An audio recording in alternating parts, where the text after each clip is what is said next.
Opa! 1, 2, 3, 4, 5, 6, 7, 8, 9, 10. Aleluia, glória! Aguardando aqui. Pessoal chegando aí. Você só tá aparecendo só do pescoço. É. Só, tá bom, tá bom. Não vou colocar muito, não. Aê. Colocar muito, não, senão é. Agora tá bom. É o jeito que eu uso o meu computador aqui para ficar melhor para me enxergar. Mas aí, cadê o povo, meu? Cadê vocês, pessoal? Cadê E vocês? aí, galera? O pessoal está devagar, quase parando, o tempo está comendo, só 1 horinha.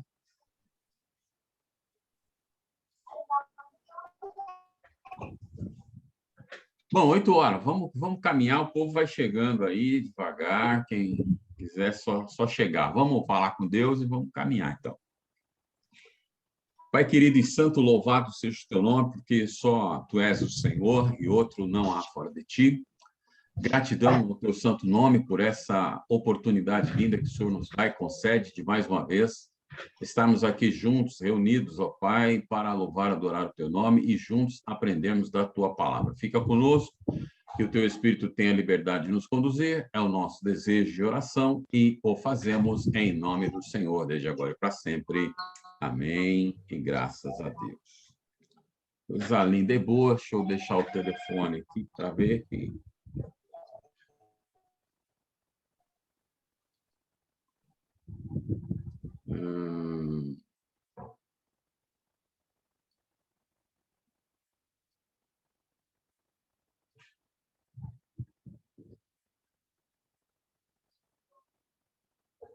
Vamos caminhar, então.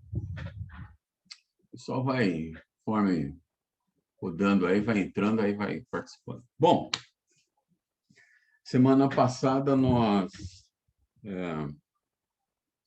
estávamos falando, né, sobre a questão do conhecer a Bíblia e nós precisamos aprender a manuseá-la, utilizar... Oh! Pai, senhor Rodolfo! Pai, senhor pastor! Oh, maravilha! Que bom, estou te ouvindo aí. Legal, que bom que você pôde chegar. Ô, pastor. Aí, super. Vamos lá. Então, estava caminhando um pouco sobre a questão de conhecer a palavra de Deus, conhecer a nossa Bíblia, pois ela é nosso instrumento, né, de trabalho, ela é a nossa regra de fé e prática. E para conhecermos o Deus ao qual nós servimos, nós precisamos conhecer melhor a palavra, que é onde temos a revelação de Deus. Então, nós temos aí, a Bíblia, então, é a palavra de Deus, revelação divina para o homem, falível regra de fé e conduta, é superior à consciência e à razão, sem ser, todavia, contrária a esta. Ninguém permanecerá vivo espiritualmente se não se alimentar lendo as Escrituras. Ou seja, é através da leitura da palavra de Deus, é através de perscrutarmos ela, analisarmos ela, estudarmos ela, que nós vamos alimentar a nossa fé. Há momentos que nem esse aí, aproveitando, né, momentos que nem esse que estamos passando agora, momentos de dificuldade, de isolamento, de afastamento, em que passamos a maior parte das dificuldades quase que sozinhos. Ainda dá para manter um contato, ligar, como nós estamos fazendo aqui, mas se você não tem a sua fé alicerçada, quem não desenvolveu, por exemplo, o costume, o hábito de fazer sua devocional durante o dia, escolher um momento do dia, parar um pouco, né? Ou pela manhã, ou meio-dia, ou à noite, não sei, cada um da melhor forma que achar, mas parar por um momento e fazer a sua devocional. Eu sempre fui favorável que devocional, o melhor momento para fazer é pela manhã.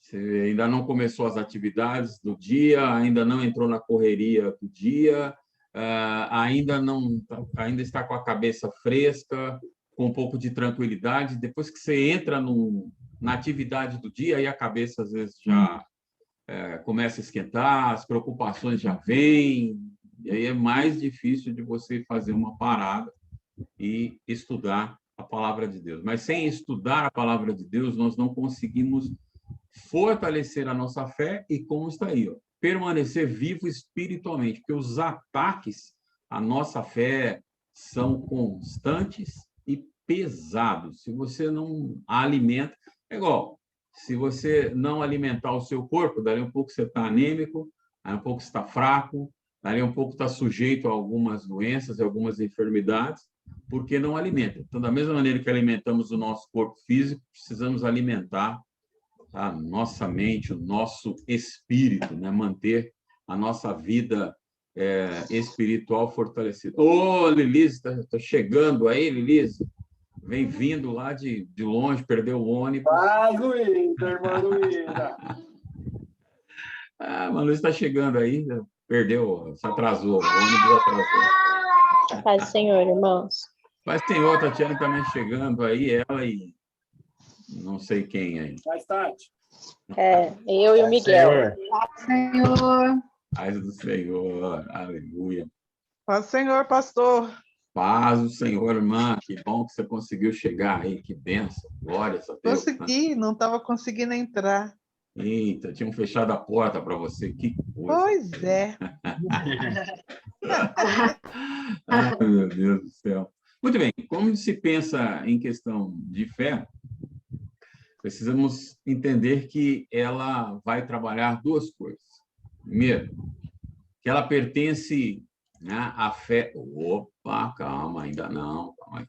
Ela pertence a um sujeito pensante, a seu íntimo, que é característico de um indivíduo, ou seja, fé é algo pessoal. Num primeiro momento, ela é algo seu. Então, vamos dizer, aproveitando aí que, de repente, está lá, né, Rodolfo e Luana, Leonardo e Caiala, Tatiane e Wellington, aí, que são os casais, e eu e a Luísa, né, que também estamos incluídos, mas ela pertence a você, ao sujeito pensante. Cada um tem a sua maneira de fé, a sua forma de agir a fé, e ela não é igual para todos. Por isso que temos, às vezes, dificuldades. Um acha que esse negócio de você deitar para orar, uma coisa meio preguiçosa. Alguns acham que Deus não ouve quando você vai orar deitado. Aí tem aquela conversa de que não, orar, crente verdadeiro, ora de joelho, porque de joelho é melhor. Não, de madrugada, a filha é menor. Isso, na verdade, são todas questões de adágio e concepção humana. Então, a fé é algo pessoal, cada um tem a sua, né? Característica do indivíduo, é algo individual, pessoal, particular. Por isso que cada um tem que alimentar a sua e não pode deixar-se ser alimentado pela fé do outro, da maneira que o outro se conduz, né? Ela é um link, né? A fé é o link, ou a fé é o elo que liga o mundo material em que nós vivemos com o mundo espiritual, as regiões celestiais. Então, você sai aqui do seu mundo, do nosso mundo material, e transita pela fé nesses dois mundos, é onde você vai buscar as coisas, onde você vai tomar a fé das coisas, tomar posse, perdão, das coisas, é onde você vai clamar, crendo que vai haver um mover nesse mundo espiritual, nesse mundo da região imaterial, e isso vai transpor para a sua vida material. É lá que eu vou buscar. E como eu faço esse trânsito? Através da minha fé. Lembre-se que a gente não consegue enxergar a Deus, acredita-se nele pela fé. Eu acredito que vou conseguir determinadas coisas pela fé. Então, ela é aquilo que pretende, né? Aquilo que te ajuda a alcançar aquilo que você quer realizar, sua ação, seu propósito, seu objetivo. Nós vamos atrás dele pela fé. Então, há dois aspectos interessantes dela aí. Aí a gente vai parar um pouco para bater um pouco de papo. Subjetivo. Esse é o aspecto. O subjetivo da fé é o que diz respeito à sua origem interior. Ou seja, cada ser humano. Aquilo que vem de dentro, o mais íntimo, que nos toca incondicionalmente. Já percebeu que Primeiro que não dá para mensurar o tamanho de fé ou qualidade de fé, não dá para mensurar. Mas o que é interessante é que algumas pessoas elas têm uma facilidade enorme de tomar posse de determinadas coisas da palavra de Deus, de acreditar piamente em determinadas coisas, tipo alguém está passando lá por um momento de enfermidade e o outro diz, vamos orar, mas não sei o quê, mas está ali meio abatido, crê, mas está meio naquele, será que vai acontecer, né? Enquanto o outro está, não, creio, é certo, aleluia, Deus pode, Deus tem poder, Deus vai fazer. Tem aquela convicção danada, ou seja, então a fé é aquela força íntima que te move, mesmo em meio às adversidades, mesmo em meio às dificuldades, mesmo em meio às incertezas, mesmo em meio a forças contrárias, quer dizer, tudo está dizendo que não tem jeito, colabora para dar tudo errado, mas ela te move, é aquela força íntima que vai te mover incondicionalmente. Por que incondicionalmente? Porque não tem o que possa parar a sua fé, não tem condição. Só que, às vezes, a nossa fé ela é meio condicionada, né? Então, eu tenho fé, se tudo vai bem, aleluia, estou pulando, gritando, saltando, estou cheio de fé. A coisa não andou muito bem, a fé já deu uma fraquejada, uma amolecida, uma bambeada, não sei, já não tem tanta certeza. Então, muitas vezes, nós somos contrários àquilo que a palavra de Deus orienta. A palavra de Deus orienta que a fé é a firme convicção daquilo que eu espero, mas que eu não consigo enxergar. Só que, normalmente, a nossa fé ela é firme e forte, baseado a partir do ponto que eu enxergo. Então, a partir do momento que eu consigo mensurar, enxergar aquilo, ter uma visão daquilo no horizonte, aí minha fé se fortalece. Se eu não consigo enxergar, aí eu já não acredito muito. Então, muitas vezes a nossa fé ela não é incondicional, mas ela está sim baseada, condicionada a determinadas situações. Ela trabalha no âmbito também da objetividade, ou seja, para aquilo que se dirige a sua fé. É o aspecto de finalidade da fé, para onde ela vai, no que ela crê, naquilo em que ela se dirige. E é aqui que está o maior problema. A nossa fé acaba sendo condicionada porque nós dirigimos a nossa fé, por exemplo, vamos usar aqui um exemplo. Vamos dizer, o Leonardo e a Caiala aí, o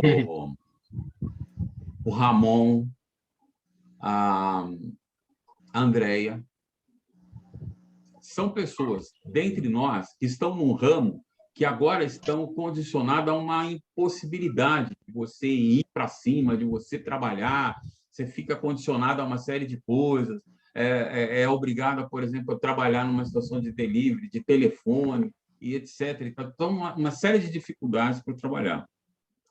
E aí que está a questão de fé com objetividade.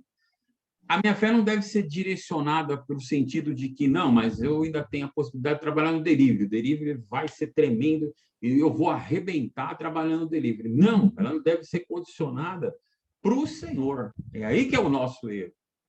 Eu sei que o Senhor pode, independente se eu vou conseguir abrir, se eu vou ter que fechar, se eu vou ter delivery, se eu vou ter drive-thru, não importa. O Senhor, que é o objetivo, é o alvo da minha fé, eu sei em quem tenho crido, é o que Paulo fala.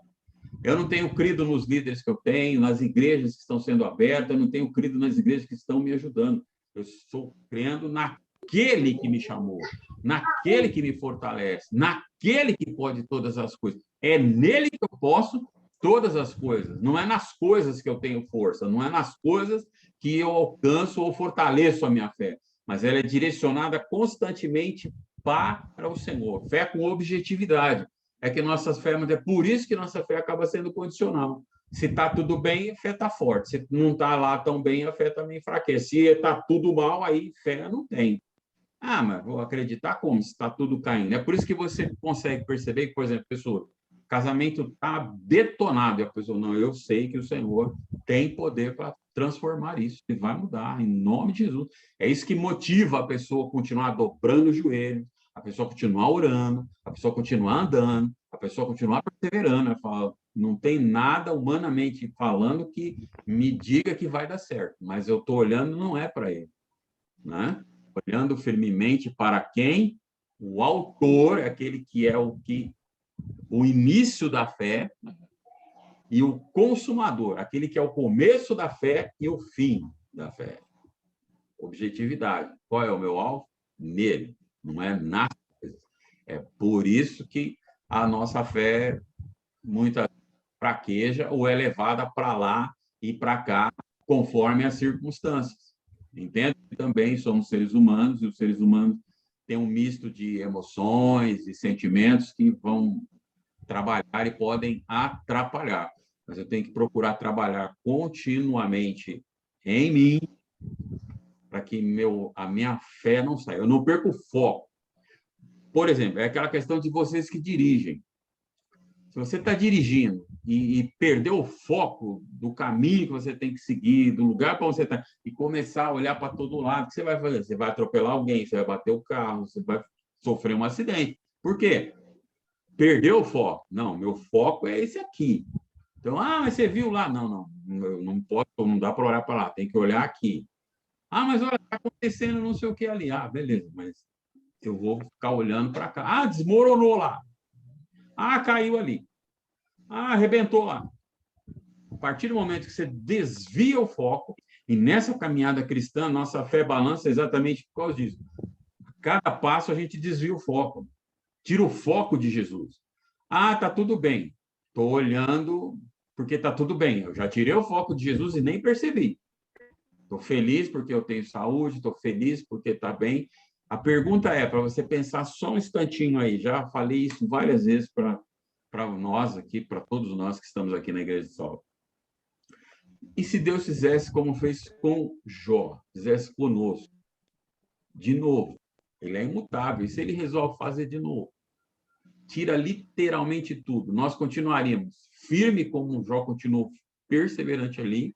Eu sei que o meu Redentor vive. Está purulento, está fedendo, está doendo, os amigos estão na orelha lá, tal, mas eu sei que o meu Redentor vive. Eu ainda vou vê-lo se levantar sobre a terra, sobre essa situação. Ou seríamos igual a mulher e os amigos dele, né? Amaldiçoa esse Deus aí, morre, larga dessa ideia, joga isso fora, isso aí não está te trazendo resultado nenhum. Então, que posicionamento nós teríamos? Aí vamos colocar algumas coisas aí, só para a gente ver primeiro a apresentação, depois a gente vai trabalhar um pouquinho. Então, vamos lá.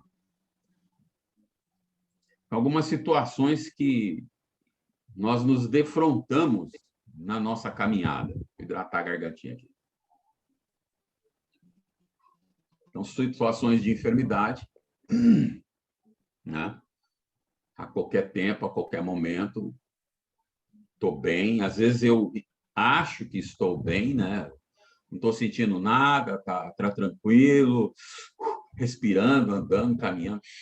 Que bênção e tal. E às vezes está com um problema sério internamente e não sabe. Então, a qualquer momento, a doença pode se abater sobre nós. As dívidas, né?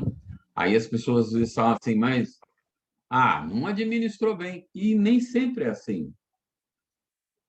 Às vezes você continua fazendo o que estava fazendo, andando do mesmo jeito, no mesmo compasso, não fez nada diferente, e do nada as coisas embolam. Você perde o controle, você se perde, não consegue pagar a conta, as mesmas contas já no prazo, a receita parece que não chega, não sei, parece que do nada sumiu a receita e as contas virou um bolo. Só que você vai olhar, nem sempre aconteceu algo novo, as contas são as mesmas que de todo mês, mas as dívidas visitaram o teu lar. Casamento, aonde pode chegar ou não, a crise a qualquer momento, uma hora está show de bola, maravilhoso, mas são pessoas diferentes, né?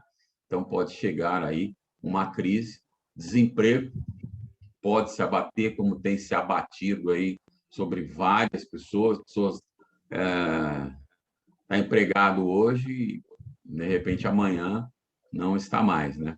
E a única certeza que nós temos é que um dia nós vamos morrer, e às vezes esse medo, essa incerteza faz com que algumas pessoas, então, talvez esse conjunto de situações aqui, levem a pessoa para longe, ou às vezes a pessoa nunca esteve tão perto, né? Nunca esteve realmente firme ali no Senhor. Mas aí eu vou parar um pouquinho aqui, porque eu quero bater um pouco de papo com vocês. E aí? Se abate uma situação dessa, como é que você acha que hoje, no pé que você está, acredita que sua fé conseguiria encarar ou teria um pouco de dificuldade? E aí? Com certeza eu conseguiria encarar. Oh, maravilha! Que bom, isso é bom. Graças a Deus. E aí, pessoal, tem mais gente viva aí ou só tem foto? Tem que girar do mudo para falar com os outros.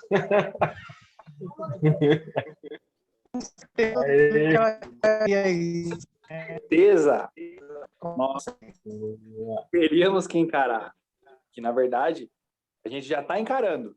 Não de uma forma tão expressiva como o pastor falou, onde o Senhor permitisse que fosse tirado tudo.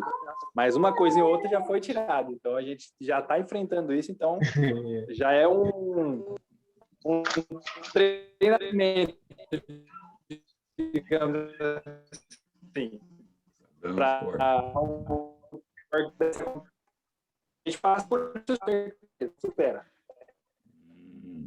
Tá dando uns cortinhos aí. Bom, mas em suma, é isso.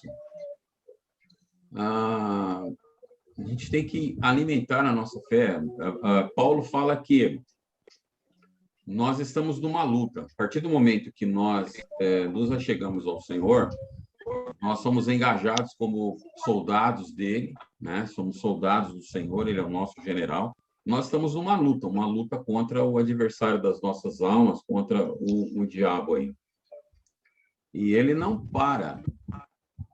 E aí, como soldado, o que às vezes acontece é que nós estamos aquartelados e não nos precavemos, não nos preparamos, não nos exercitamos. Exercitar no ler a palavra, exercitar na experiência com o Senhor. Essa experiência com o Senhor vai passar em nós aprendermos a ouvir e reconhecer a voz de Deus. Porque em meio a uma dificuldade, em meio a uma necessidade, em meio a uma decisão que precisamos tomar, o que mais precisamos é conseguir reconhecer a voz de Deus. Que eu vou fazer uma experiência com vocês bem rapidão. Vamos parar um segundinho apenas. Ó.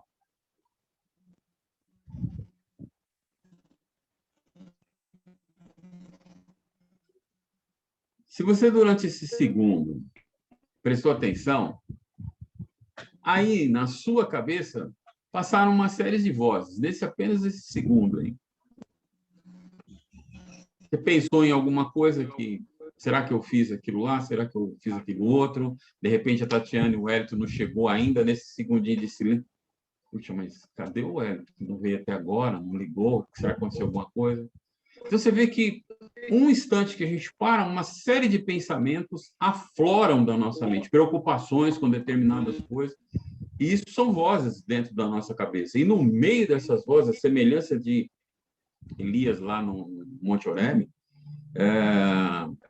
o que acontece é que várias vozes estão na nossa cabeça, e dentro delas está o Senhor também a falar, a nos direcionar, a nos posicionar. Vem a voz dele lá: acalma, quieta, espera, presta atenção, vai por aqui, observa isso. E se nessa correria a gente não tiver a experiência para ouvir, às vezes o pedido que você fez, a oração que você fez, o clamor que você fez para que Deus intervisse numa situação, ele chega com a solução, mas a solução passa e você não observa.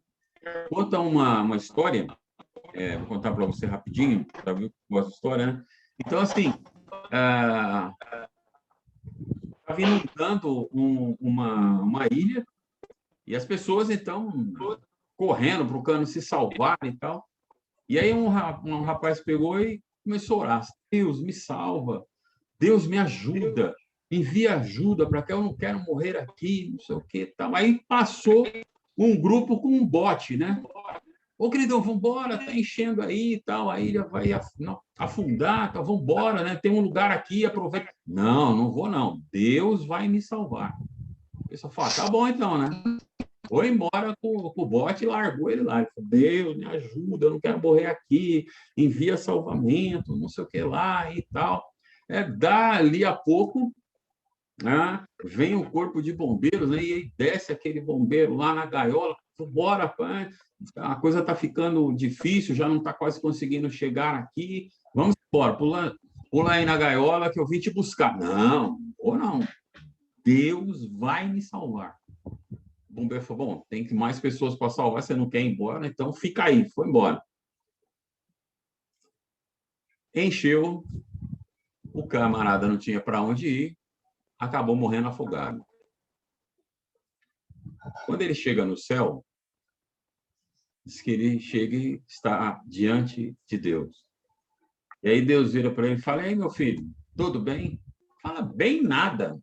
Acreditei em você a vida inteira. Na primeira dificuldade que eu tive, crendo, exercitei minha fé, pedi para você me salvar. Você não me salvou, acabei morrendo lá. Falei, Deus me salva, eu não quero morrer aqui. E você não me ajudou. Ele falou, como eu não te ajudei? Enviei um bote para te buscar, você não quis ir. Mandei um bombeiro para te resgatar, você também não quis ir. Você quer que eu faça o quê? Às vezes acontece isso na nossa vida, ou seja, nós pedimos, clamamos a Deus por algo, e quando aquele algo chega, nós não prestamos atenção e perdemos a oportunidade. Então, ficar atento sempre, quando orar, fica atento, não deixe as oportunidades passar. 6-2 aí, sei lá, que rolo é esse que vocês estão fazendo aí, seu... Aí. É o fone, eu estava ouvindo e eu troquei e eu estou ouvindo normal. O problema é o ouvido. Ouviu. Vamos lá, vou caminhar um pouco para tentar rachando o bico que eu vou te falar. Viu? Vamos lá, então, caminhar mais um tiquitinho aí. Muito bem. Como é que a gente pode usar a Bíblia? Encerrando aí essa nossa primeira lição, eu creio que você entrou em contato com a papelaria ali, Caialas e Leonardo lá, falou com o Leonardo, falou com a Caiala, pegou lá a sua apostila, está lendo ela, estudando ela, e aqui a gente só está compartilhando aquilo que você já deu uma estudada lá para caminhar. Lá está muito mais explícito, aqui a gente só está dando uma palhinha. Lembrem-se que a semana passada perguntei para vocês o seguinte: o que aconteceria se cada um de nós fosse escrever um capítulo de um livro que tivesse um tema único? Então, digamos assim, salvação só em Jesus seria o tema. E aí cada um de nós se encarregaria de, na sua casa, como nós estamos aqui, particularmente, sem falar um com o outro, sem conhecer direito um o outro, fosse escrever um capítulo. Vocês acreditam que, no final, quando reuníssemos todos esses capítulos e fôssemos montar, aí fala, Léo, monta o livro aí. Quem fosse ler aquilo lá, conseguiria entender alguma coisa? Não. Se for só eu, sim. Várias pessoas, não. Certo? Então, olha aí que, como eu chamei a atenção semana passada. Olha só que coisa interessante. Aí a primeira coisa interessante que tem. Quando se fala em autor ou autoria, o autor da Bíblia é Deus. O autor da Bíblia é Deus. Quando estudamos os livros lá, tem os escritores. Então, às vezes, num comentário ou outro, então, vamos encontrar lá qual é o autor do livro tal. Paulo, Mateus, João, Lucas, sei lá. Mas o autor mesmo é Deus. Ele é o autor da Bíblia toda. E ele usou pessoas para escrever. Então, aí é aquilo que Paulo vai falar em Timóteo lá, que o Espírito, né, que Deus, através do seu Espírito, inspirou, né, homens, quer dizer, soprou esse conhecimento nos homens para que eles escrevessem a Bíblia. Então, se você observar, acho que a maioria, isso é meio lugar comum, já sabe, a Bíblia tem 66 livros. Cada livro tem o seu começo, meio e fim. É um livro único, lá dentro. É por isso que um dos nomes, né, da Bíblia é uma das traduções do nome Biblos, é livro ou biblioteca. Por quê? Se você for observar, lá dentro tem 66 livros completos, com começo, meio e fim. Esses 66 livros juntos formaram uma história só, um livro só, em que começa ali em Gênesis, apontando Deus criando um habitat natural, um lugar aplausível, colocando o ser humano, que seria e é, na verdade, até hoje, a coroa da sua criação. Então, primeiro, ele criou um ambiente em que tudo aquilo que fosse necessidade do ser humano já tivesse sido providenciado, um lugar para ele viver muito bem e ter comunhão com Deus. Mas aí esse ser humano pecou, perdeu o direito de viver nesse lugar, optou em separar-se de Deus, viver longe de Deus.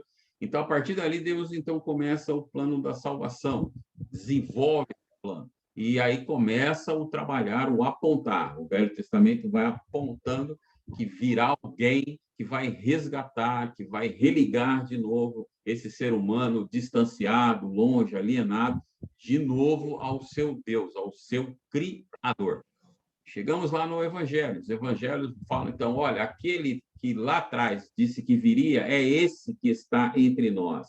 E o Verbo se fez carne e vimos a sua glória. É a afirmação de João, ou seja, ele andou entre nós. Então, os Evangelhos estão ali falando dos atos de Jesus, daquilo que Jesus fez, mostrando aquele que havia de vir é esse. Ele está aqui, olha, que coisa linda, maravilhosa. Aí vamos entrar em Atos dos Apóstolos, as cartas paulinas, as epístolas e tal, que vão dizer e vão comentar, vão falar. Olha, aquele Cristo lá que havia de vir, aquele Cristo que veio, que andou entre nós, que fez isso, que fez isso, que fez isso, que ensinou isso, desta maneira, e que foi embora para o céu, ele há de voltar.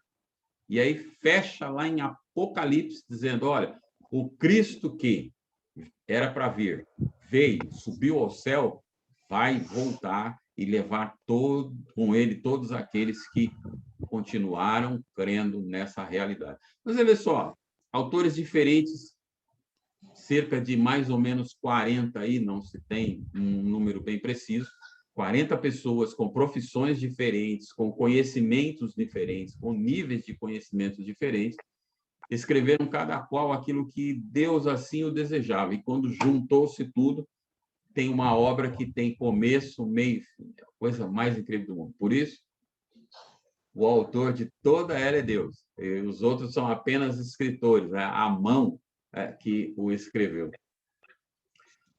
Para isso, o importante é você tomar o hábito de ler a Bíblia diariamente. Eu não vou perguntar para ninguém. Acho que isso é fora o íntimo. Fora o íntimo.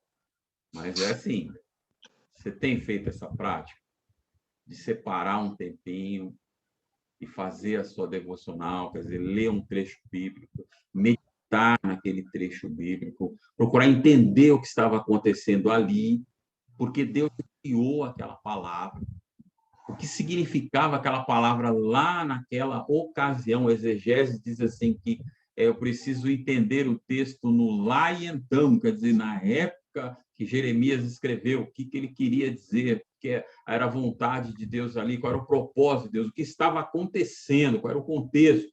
Ah, legal. E aí vem para o aqui e o agora, contextualizar. Então, Deus está me ensinando isto hoje, nessa manhã. Deus está me ensinando isso aqui. Aí, coisa linda, ou é onde você vai tendo sua experiência com Deus. Imagina só. Leonardo e a Kaela são proprietários de uma papelaria. Aí eles vão para lá e ficam só ali no balcão. Eles não procuram saber qual é o estoque, o que tem no estoque, quanto tem de cada item. Aí chega um cliente, tem abobrinha? Ah, não sei. A gente vende abobrinha aqui, Kaela? Acho que não. Acho que a abobrinha não é na papelaria que vende. Mas não tenho certeza. Dá uma olhada aí no fundo aí para ver se tem abobrinha. Percebe a coisa mais desconexa do mundo? Aí chega lá para o Rodolfo e fala assim, escuta, precisava fazer um trabalho assim, assim. A empresa de vocês faz isso, tem conhecimento nesse negócio. Aí ele não procura conhecer o maquinário dele. Ele chega lá, senta à mesa dele, fica esperando os clientes chegar. Tem uma máquina aí que diz que faz tudo. Não tem certeza se ela vai sair, não. Mas vamos pôr lá, vamos ver, né? Vamos ligar para ver o que acontece. Não tem nexo. Não tem nexo. Chega para a esposa dele, que é arquiteto, o camarada fala, escuta, ó, eu comprei esse terreno aqui,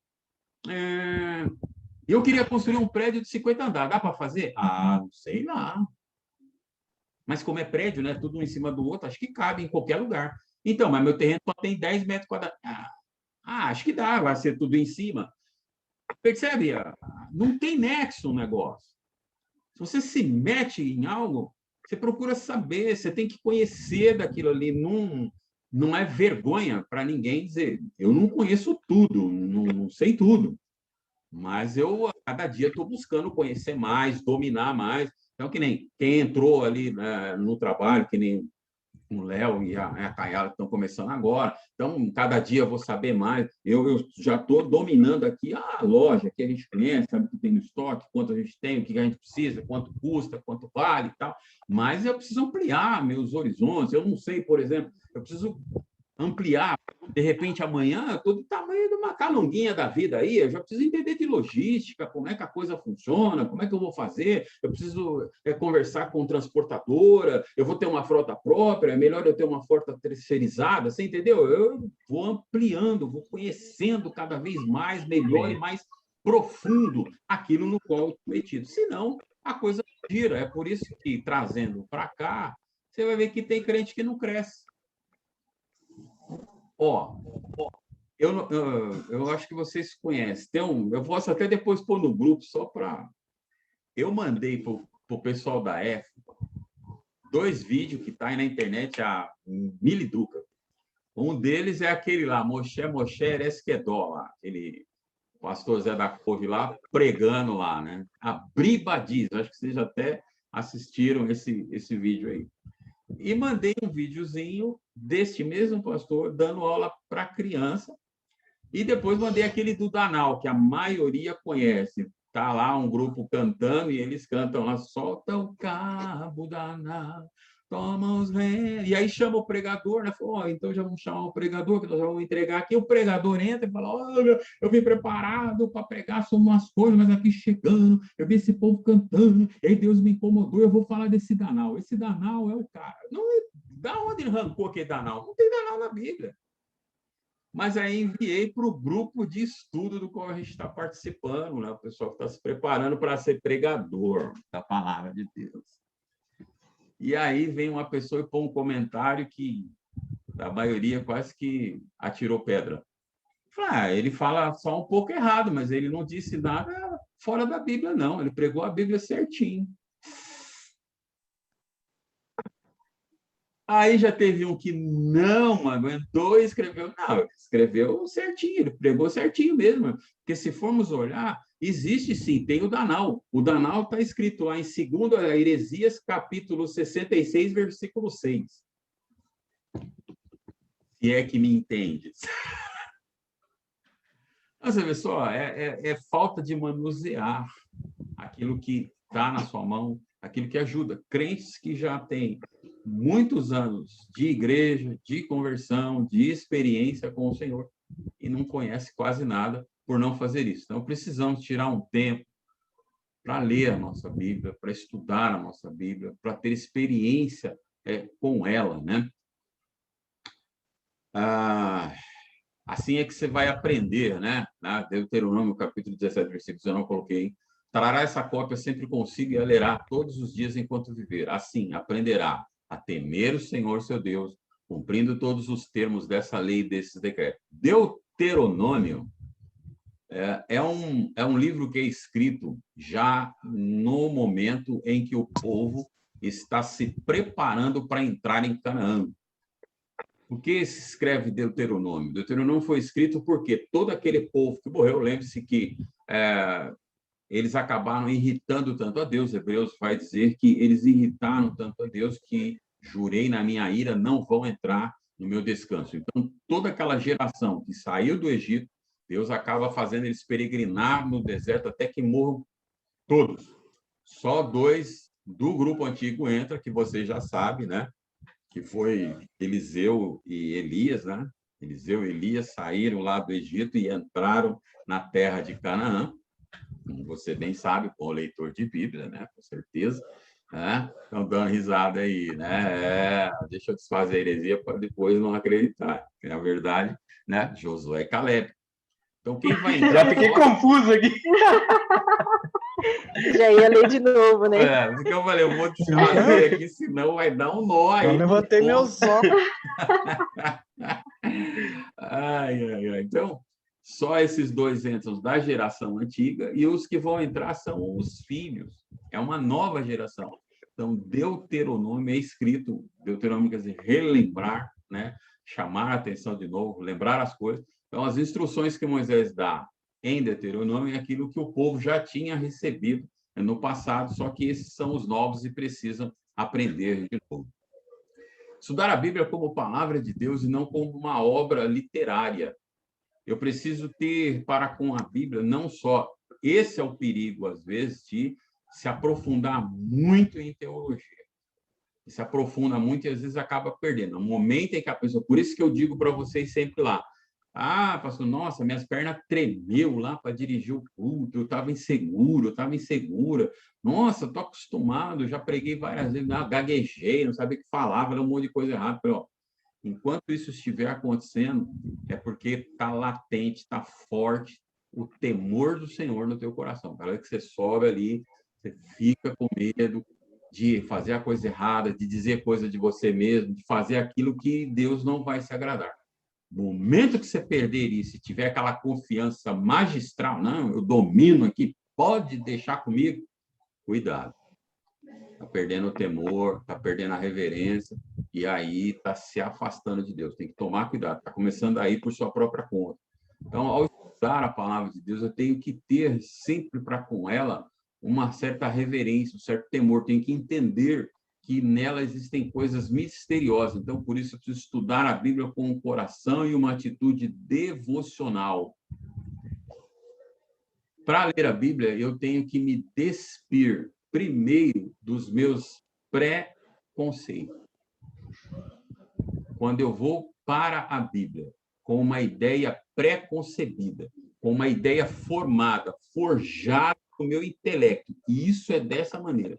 E, na verdade, eu estou indo procurar na Bíblia, estou indo para a Bíblia com um pretexto de arrumar alguma coisa onde eu possa amarrar e dizer, tá vendo? Por isso é que eu creio nisso. Por isso que eu estava falando, aqui ela realmente fala. E não pode ser assim. Eu preciso me despir dos meus preconceitos e ir com o coração aberto para ela. Olha só o que Tiago diz. Portanto, removam toda a impureza, maldade e aceitem humildemente a palavra que lhes foi implantada no coração, pois ela tem o poder para salvá-los. E isso a todo momento. Salvação é um momento da nossa vida, mas ela é um momento da nossa vida, um estado em que vivemos, mas ela também é atuante. O Senhor a todo momento está nos salvando, nos livrando de confusão, de enrosco, de perigos nessa nossa peregrinação até o momento de chegarmos no céu. Então, às vezes, armadilhas estão prontas para nós no caminho e nós não sabemos. Deus está nos salvando, Deus está nos orientando.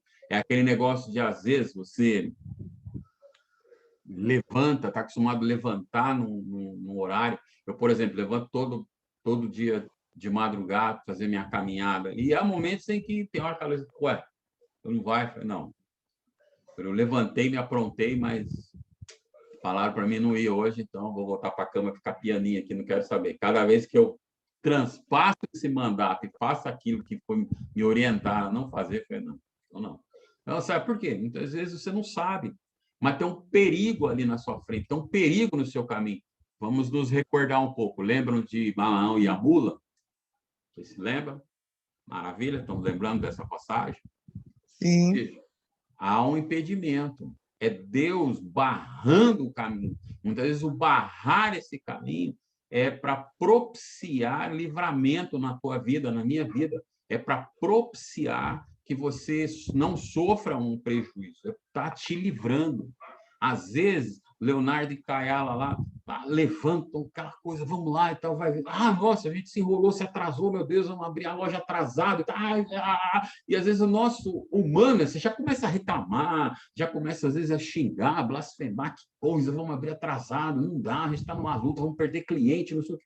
Mas às vezes, esse atraso é o anjo do Senhor lá, entendeu? Já barrando a mula, porque já saiu alguém que às vezes estava de olho, sabe o horário que vocês abrem, já vai para lá com o coração peludo, não, vou aprontar, vou fazer, vou comprar, não vou pagar, vou dar um cheque roubado, vou dar um calote nele, e é o Senhor, não, são meus servos, vou evitar. Então, a pessoa chega lá, oh, mas está fechado e tal, e aí você ficou enrolar lá, dá graça a Deus. Não estou entendendo agora, porque existem coisas como Jesus falando para os seus apóstolos lá em Evangelho de João, capítulo 13, que eu faço agora, vocês não sabem. Então, tem momentos que Deus está fazendo coisa para nós e a gente não está entendendo. A gente acha o que isso vai cooperar, por que isso vai ajudar. Eu estou numa correria tão grande, meu Deus, me atrasar nesse momento de pandemia, que está tão difícil vender, ainda vamos chegar a atrasar. Ai, que... Mas Deus está cuidando, e às vezes a gente está rechaçando o cuidar de Deus. Semelhante à mula que a gente dá risada para valer muitas vezes, mas semelhante ao profeta, né, conhecedor, experiente de Deus, a gente está lá querendo fugir, não passa por cima desse anjo aí, que coisa, está me atrapalhando a vida. Ele está ali buscando te livrar. Então, é aquela coisa de que salvação é um estágio contínuo. Deus está continuamente nos salvando e propiciando libertação na nossa vida. Estamos chegando, então, final aí da nossa primeira aula. Passei algumas perguntinhas aí, não sei se você teve tempo, teve vontade, mas fez. Eu sei que alguém me cobrou aqui, eu perdi as questões, me passa rapidão aí, que eu quero fazer. Não sei se fez, né? Mas pelo menos eu passei. Eu fiz, não sei se está certo. Tá vendo que uma pessoa se entrega? Irmãos, fui eu que pedi de última hora, fui eu mesma. Muito bom. Então vamos lá. Eu creio que nas apresentações você não encontrou, algumas coisas tinham lá. Não encontrou tão fácil, mas na apostila tem. Se você leu com cuidado, com apuro, com certeza encontrou. Então, vai lá, mencione pelo menos, vamos fazer junto aqui. Você não fez uma colinha aí, marca lá para depois você ir estudando direitinho, bonitinho. Mencione pelo menos 3 títulos dados à Bíblia. Palavra de Deus, que nós usamos toda hora, né? Todo momento. Nossa regra de fé e prática. Não. Por que regra de fé e prática? Regras são princípios que nós precisamos cumprir.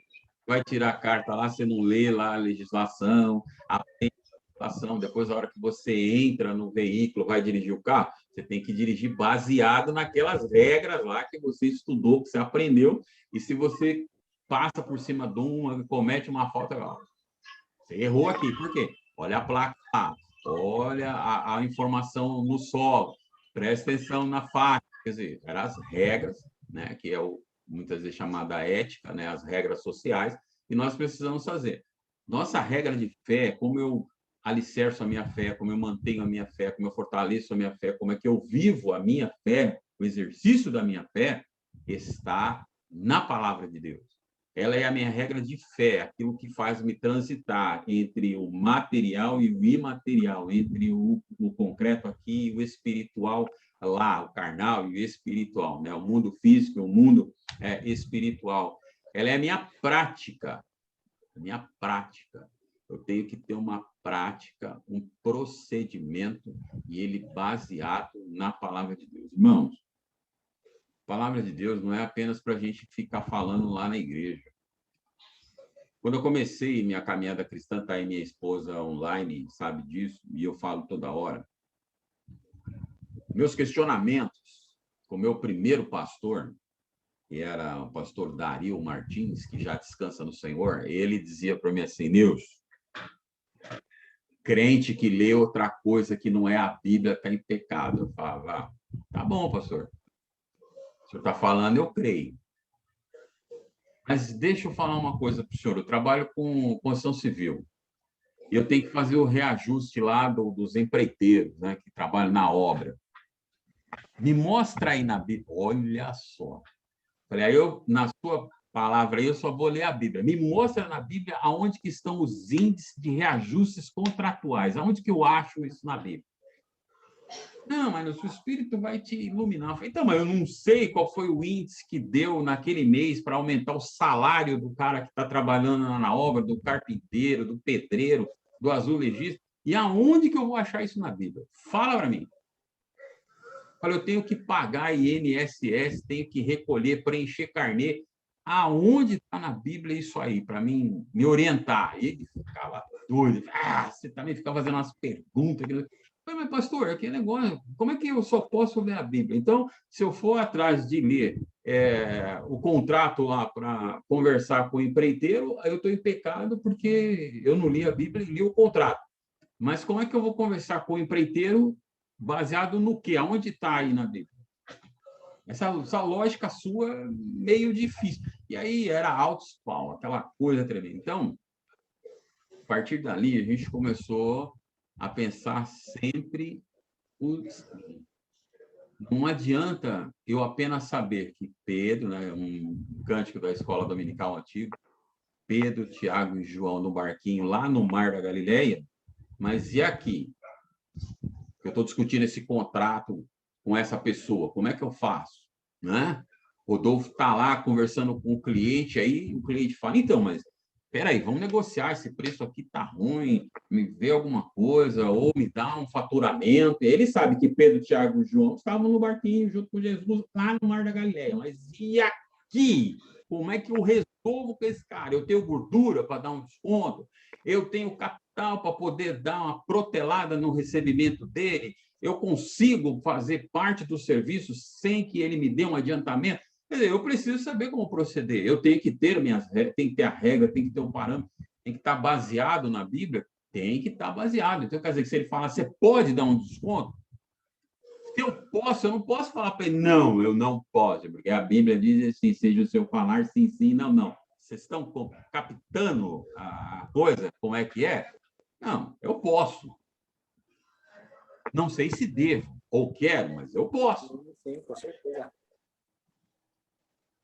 Ela tem que ser minha regra de prática, não só naquilo que eu acredito. Ela tem que sair daqui da região das ideias e ela virar uma prática de vida, um procedimento de vida, as atitudes baseadas naquilo que a palavra de Deus diz. Tá? Então, para não estender muito, é isso aí. Ela podemos chamar ela de revelação aos homens, pois nós vamos ver um pouco mais para frente, é através da Bíblia que Deus se revela. É através da Bíblia que eu e você ficamos conhecendo o Senhor. Não tem outra maneira de eu conhecer o Senhor a não ser pela Bíblia, me pautando pela Bíblia. E é me pautando nela, naquilo que ela me ensina, que eu vou tendo as minhas experiências empíricas, quer dizer, as minhas vivências com Deus. Porque não adianta eu querer que Deus faz isso, eu pedir isso, se não está na vontade de Deus. Eu não consigo entender o trabalhar de Deus. Maravilha?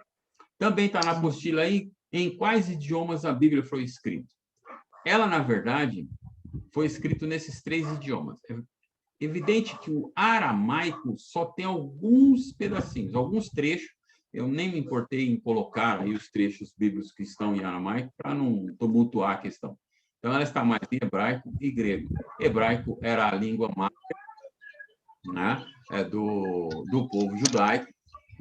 Esse povo perde um pouco desse contato com a língua matriz, o hebraico, no momento que o povo vai para o cativeiro babilônico, quando eles ficam retidos por 70 anos na Babilônia, vão alterando gerações, né? Vão vindo filhos de filhos, casamentos, novas gerações, netos, bisnetos, e a língua máter ela se perde.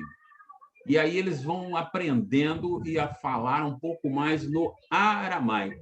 É por isso que no retorno da Babilônia, quando se encerra o cativeiro, é pós-cativeiro que vai começar a aparecer as sinagogas, os doutores da lei, os intérpretes da lei, que eram aqueles mais velhos que ainda conheciam o hebraico. Então, ensinavam a essa geração mais nova a língua máter. Exemplo assim, o japonês que mora aqui no Brasil e que já até nasceu, contato e tudo, os avós, vamos dizer assim, ainda falam o japonês, mas ele já não fala mais, está acostumado aqui com a brasilidade, esse jeitão do brasileiro, já nem sabe, muitos deles já nem sabem mais conversar na sua língua máter, porque acabou perdendo o contato. Novo Testamento praticamente é puramente grego, né? O grego entra com Alexandre o Grande, né? O grande conquistador. Ele se expande muito porque Alexandre o Grande ele tinha algo interessante. A cada conquista, Alexandre o Grande entendia que as pessoas são libertas através do conhecimento. É através do conhecimento que as pessoas são libertas. Então, em cada lugar que ele vencia uma batalha, que se transformava em uma colônia grega, ele implantava ali um sistema de conhecimento, de ensino da língua, gostava muito de produzir, de ter livros, de disponibilizar cultura para o povo. Tanto que a primeira Bíblia traduzida, acho que não sei se vocês já ouviram, a primeira Bíblia do Antigo Testamento traduzido do hebraico para o grego é Septuaginta. Ela é chamada versão dos 70 porque foi uma solicitação, né? Napoleão. Alexandre o Grande queria conhecer o Antigo Testamento, sua sede de cultura, então ele reuniu 70 homens sábios e pediu que traduzissem o Antigo Testamento, né, para o grego. Então, é a primeira versão. A língua cresce de uma forma tremenda, a Grécia acaba sendo suplantada pelo Império Romano, né? Roma cresce, expande e acaba o Império Grego acaba sendo destruído após a morte de Alexandre o Grande, é dividido o Império e a Grécia desaparece. Mas é um adágio interessante aí na história que diz o seguinte, que Roma conquistou pelas armas a Grécia, mas a Grécia conquistou Roma pela cultura. Então, Roma absorve os deuses, né, a religiosidade da Grécia, e absorve a fala. E é aí que o evangelho cresce, que é uma coisa tremenda. Hoje, já não é tão forte assim, mas hoje, por exemplo, se você quer viajar mundo afora, uma das maiores necessidades, hoje já está mudando um pouquinho, mas uma das maiores necessidades era fazer o quê? Saber falar inglês. Concorda comigo? Sim ou não? Sim. Yes. Você sai daqui, sai da sua localidade, né? Cara, começou. Deixa ele que daqui a pouco teremos banana ainda. Peraí, tô correndo atrás aí nessa caminhada. Daqui a pouco eu te pego, hein? Daqui a pouco eu te pego. E aí, você precisa. Hoje eu digo que já não está tanto assim, porque o espanhol, né? Ele cresceu um pouco. O espanhol cresceu um pouco, então hoje já consegue se conversar um pouco mais aí, né? Habla espanhol, então já consegue se conversar um pouco. A pessoa não sabe muito bem o inglês, mas já consegue quebrar o galho ali com o espanhol. Então, o grego é mais ou menos isso. A maioria das culturas, a maioria das pessoas falavam grego. Então, foi assim que o evangelho, né? Paulo usa muito disso para fazer com que o evangelho se expanda, porque a maior parte das pessoas tinha facilidade, porque falava o grego, então, em ouvir. E é a língua que Paulo usava, né, para pregar o evangelho em todo lugar. Então, na maioria dos lugares onde ele passava, Paulo tinha uma característica interessante, ele procurava os grandes centros para pregar o evangelho. Então, vamos dizer, nível de São Paulo hoje, creio que a maioria conhece. Se ele fosse pregar o evangelho em São Paulo, capital, ele procuraria, por exemplo, Praça da Sé, um lugar onde está transitando pessoas de todas as localidades ali da capital, é gente que vem, que vai, aquela coisa toda. Então, o que acontece? Ele usava essa estratégia porque ele pregava ali, e muitas vezes ali a pessoa ouvia, e quando voltava para a sua localidade, ia levando o evangelho. Acredita-se que foi dessa forma que o eunuco toma conhecimento, aquele eunuco lá de Atos dos Apóstolos, toma conhecimento do evangelho.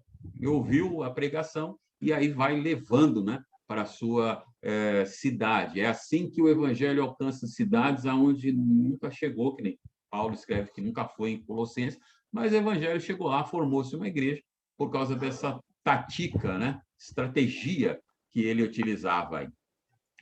Bíblia, então, quer dizer livros, como eu falei para vocês, né? Livros ou aquela biblioteca. Os escritores, como a gente já colocou aí, você já percebeu, mais ou menos 40, um período de mais ou menos 1.600 anos, e o restante não tem como a gente compartilhar muito, porque são mais cunho pessoal. É algo que você tem que responder. É algo que, por exemplo, não dá para mim compartilhar, ensinar, melhor, não compartilhar, mas ensinar, por exemplo, a Luísa, ela me ensinar. Não dá para o Rodolfo ensinar a Luana, vice-versa, a Leonardo, porque é algo pessoal. Então, por exemplo, o que a Bíblia representa para você hoje é algo pessoal. Não dá para viver na fé do outro, você tem que viver na sua. A sua, às vezes, pode ajudar, ou você tem que ter a sua experiência particular. Então, o que a Bíblia representa para você hoje é pessoal. Para alguns é um livro qualquer, para alguns é história, para alguns, ela fala de Jesus, a gente carrega porque é cristão, tá? Mas não tem uma experiência com ela não tem uma valia tão grande, uma importância, não é uma referência em que, em momentos que você tem que tomar uma decisão, em que você tem que fazer algo, ela é uma referência na qual você vai pesquisar, você vai buscar conhecimento para fazer aquilo que você tem que fazer.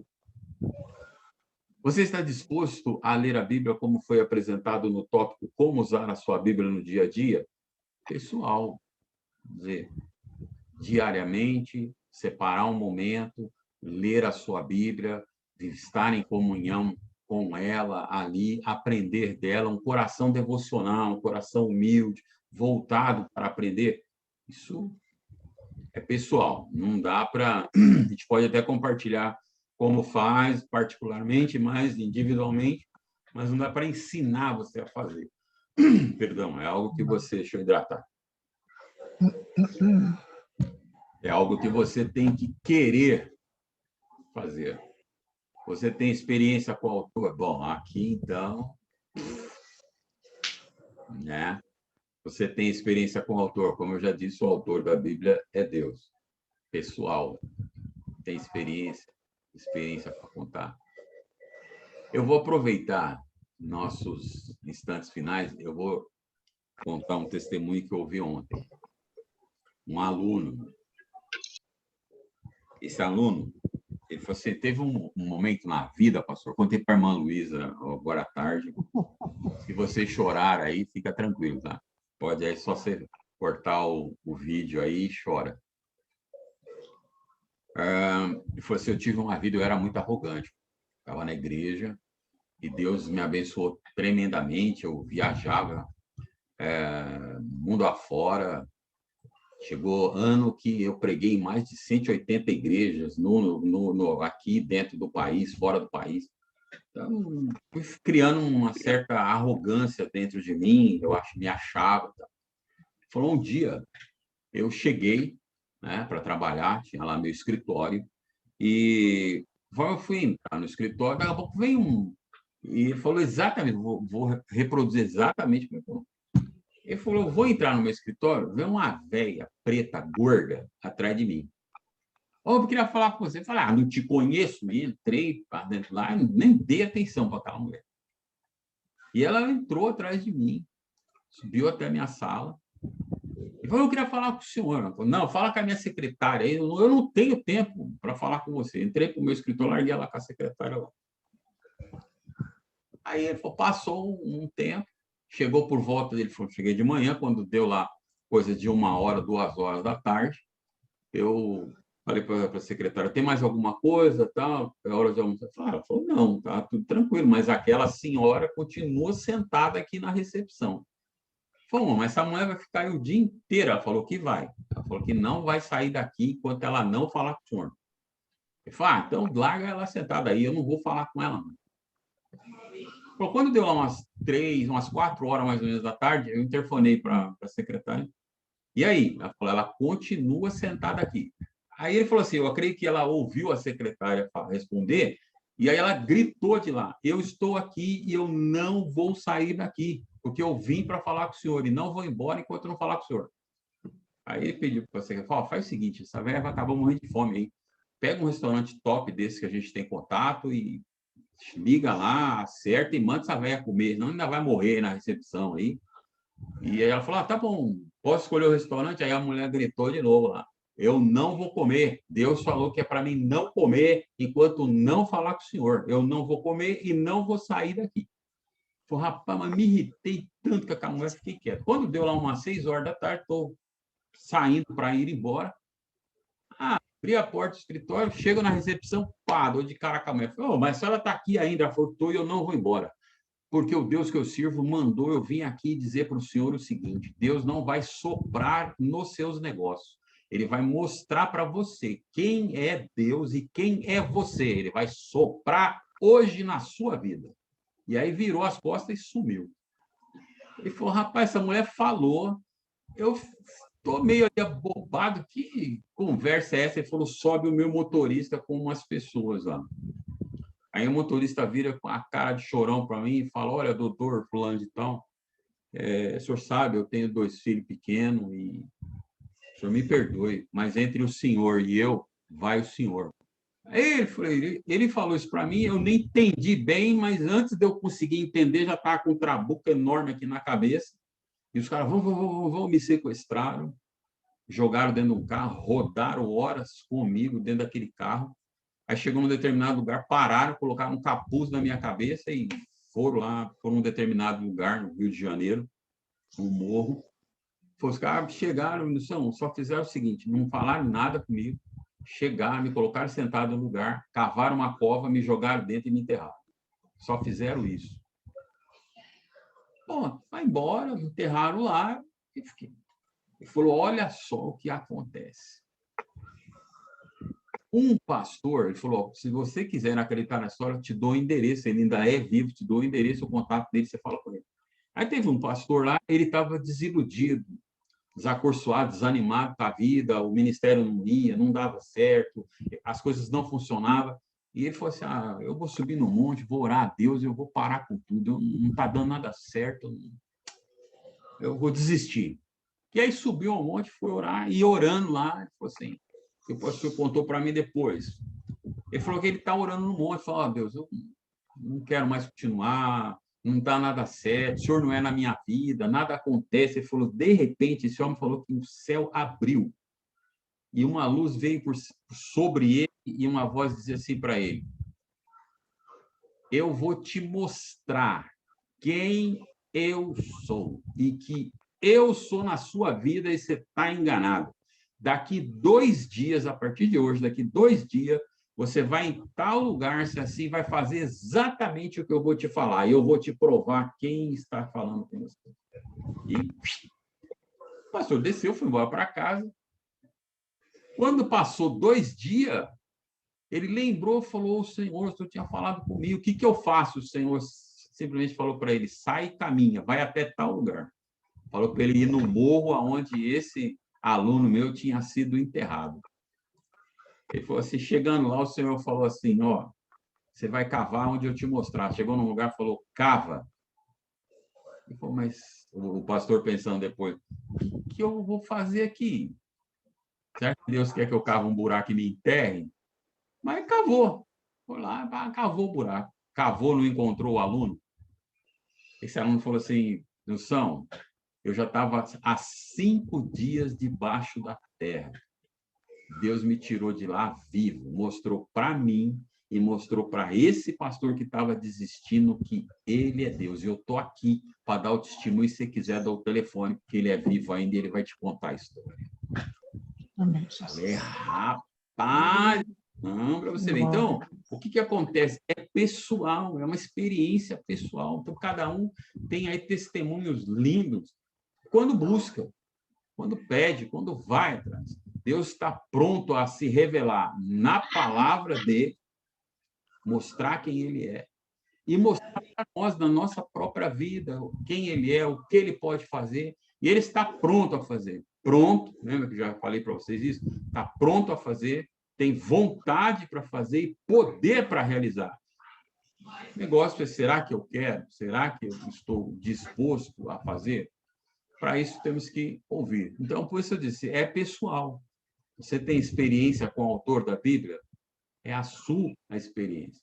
Contei essa porque está fresquinha, foi de ontem, mas olha, graças a Deus, pela infinita misericórdia do Senhor, a gente tem tido assim, experiências incríveis com esse Deus. Então, busque a sua aí a todo momento e a todo instante. Queridões, estamos chegando, então, né? Infelizmente, só uma horinha que a gente tem aí para compartilhar. Espero que tenha sido gostoso, você tenha sido despertado para buscar mais experiência, irmãos. Nós estamos passando por um momento e isso é pouco, isso é fichinho. Para quem se envolve com missões, para quem tem contatos por aí afora, para quem gosta de pesquisar, você vai ver que existem lugares que os cristãos estão padecendo. Vocês estão vendo aí, por exemplo, a gente está reclamando da pandemia, não é?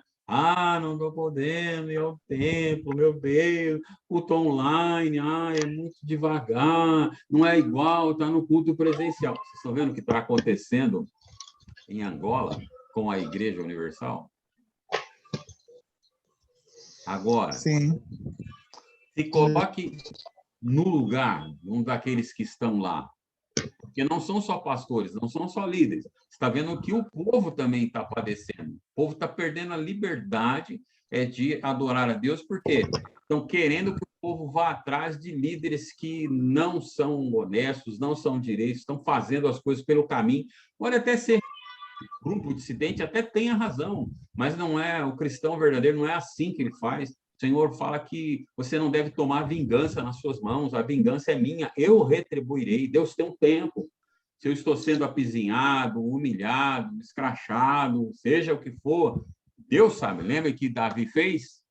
Quando Saul que o perseguia sem causa nenhuma, só porque ele se sentia menosprezado, ele se sentia diminuído, porque as mulheres cantaram um hino, e nesse hino engrandeceram mais Davi do que ele, que era o rei, ele se sentiu diminuído. Ninguém sabia que Deus já tinha escolhido Davi, porque a unção de Davi a rei tinha sido secreto lá na casa dele, só Deus, a família e o profeta sacerdote Samuel. Ninguém nem sabia. Então, já era um trabalhar de Deus, mas Saul não entendeu e por isso passou a perseguir Davi. Qual foi a atitude de Davi? Longe de mim tocar no ungido do Senhor. Ou ele tirar aquele pedaço das vestes só para que Saul tenha a noção de que, ó, Deus te deu a tua vida nas minhas mãos hoje, mas eu não quero se levantar, não. Deixa Deus cuidar de você. Deixa Deus tratar contigo. E você lendo depois vai ver o triste fim que Saul teve. Qual foi o triste fim da vida dele? Então, queridão, fica na tua posição, sabe? Deixa Deus tratar, deixa Deus cuidar. Mas quero encerrar hoje te chamando a atenção para ter sua experiência pessoal com Deus. Pessoal com Deus. Vocês têm um vislumbre do que eu, irmã Luísa, né, Noemi Patrícia, como família pastoral, nós já passamos junto com vocês aqui nessa terra, nesse local. Mas isso é só a ponta do iceberg de tanta coisa que já aconteceu conosco.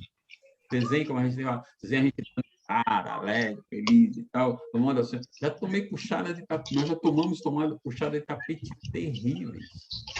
Quero oferecer, como eu disse para vocês, trabalhos abençoados, irmos para lugares diferenciados, podemos ter uma vida muito melhor. E pessoas puxaram o nosso tapete, mas quando depois veio, precisou, Deus falou, não, acolhe.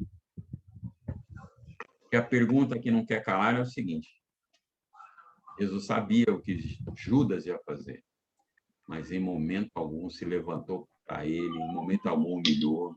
Na verdade, tentou chamar-lhe a atenção, amigo, está fazendo, presta atenção, olha o que você vai fazer. Você vai atrair desgraça para a sua própria vida. Então, experiência com a palavra de Deus. Pega a Bíblia, lê a Bíblia, estuda a Bíblia, come a Bíblia, se alimenta dela. Ela vai fortalecer a sua, a minha, a nossa fé, ela vai nos manter firme nesses momentos como agora de pandemia, de isolamento, em que às vezes a gente não tem com quem dar uma compartilhada, às vezes é complicado, mas a nossa fé está lá alimentada, fortalecida. Nossa fé está sendo como nós cantávamos anteriormente. Nossa fé ultimamente está sendo provada. Irmãos, tem muita gente desistindo. Tem muita gente parando, tem muita gente voltando atrás. Temos notícias de pastores que abandonaram o barco, de que não querem mais saber, de irmãos que abandonaram o trabalho. E não é só aqui na Pentecostal da Bíblia, é irmãos batistas que a gente tem contato, é irmãos da OBPC que a gente tem contato, é irmãos de igrejas pentecostais que a gente tem contato.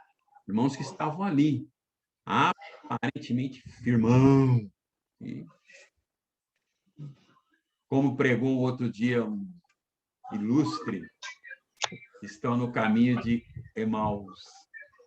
A festa acabou. Aquele que se dizia morreu, prevaleceram contra ele. Não tem mais nada aqui. A igreja fechou, o pastor não vem, a pastora não vem, os irmãos não estão aqui. Isso aqui acabou. Vamos fazer outra coisa, vamos embora. Está colocando em risco uma coisa muito séria. A salvação.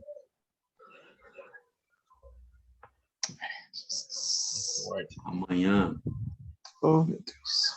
pode perceber que a coisa pode ficar muito pior, porque perdeu a sua salvação, estragou a sua intimidade com Deus e foi lançado no inferno. E aí não tem mais o que fazer. Os cultos, amanhã, depois, o mês que vem, o ano que vem, daqui a um ano, com certeza vão voltar. Nossa experiência com Deus não tem interrupção, mas a alma lançada no inferno não vai ter retorno mais, é eternamente lançada no inferno. Pensa nisso. Não abandone o barco de jeito nenhum. Jesus está nele e ele vai chegar a um porto seguro. Semelhança de Paulo lá, está chacoalhando, algumas coisas estão caindo, estamos perdendo algumas coisas. Às vezes, irmãos, ainda começaram o seu trabalho, puxa vida, estamos agora que nós estamos aí, né? Agora vai, nossa, vamos decolar, vamos para a estratosfera, que mantém a loja fechada, então com certeza perdendo algumas coisas, alguns negócios, né? É o barco ali balançando, algumas coisas caindo fora, mas Deus não vai deixar o barco naufragar, não vai. De jeito nenhum, ele está no barco, com certeza, em determinado momento, vai se levantar, repreender tudo isso e a gente vai chegar feliz no nosso porto seguro. Amém? Amém? Deus abençoe grandemente, irmãos. Vamos orar ao Senhor e até domingo, né? Não, tem quinta-feira ainda, né? Culto maravilhoso, glória a Deus. Tem quinta-feira, tem domingão aí, culto online para honra e glória do Senhor. Quer dizer, e estamos aí, né? Estamos aqui. Precisou, fala, liga, ajuda, vamos um ligar para o outro, está perto de alguém que está meio baqueado aí, ajuda ele, ajuda ela, dá uma ligação, compartilha, faz uma ligação de vídeo, pega o Zoom aí, vamos ajudar uns aos outros. Vamos orar. Pai querido santo, louvado seja o teu nome, por esta noite gloriosa, esse momento lindo de compartilhar da tua palavra. Alimenta, Deus, aqueles que estiveram até agora, aqueles que infelizmente tiveram por qualquer motivo que sair, aqueles que nem puderam entrar. O Senhor sabe de todas as coisas e circunstâncias. Que o Senhor alimente, fortalece e guarde cada um de nós para a tua honra e para a tua glória. Já te pedimos que o culto de quinta-feira seja uma bênção tremenda, edifique poderosamente a nossa vida, assim como cremos que domingo também, ó Deus da glória, edificará, fortalecerá a nossa vida e nos manteremos firmes até aquele momento glorioso em que estaremos todos juntos, seja aqui, seja na glória, mas com certeza juntos novamente seremos, pois é a esperança que temos no Senhor. Que o Senhor nos guarde e nos proteja. Nós te pedimos, orando, agradecidos, em nome de Jesus, desde agora e para sempre. Amém. Amém, Graças. Jesus. Amém, queridão. Que Deus abençoe vocês poderosamente. Uma noite maravilhosa e um restante de semana linda. Fica com Deus. Deus abençoe. Rapaz, Até a Senhor, próxima. irmãos. Paz, Senhor. Pai Paz, Senhor. Senhor, Senhor.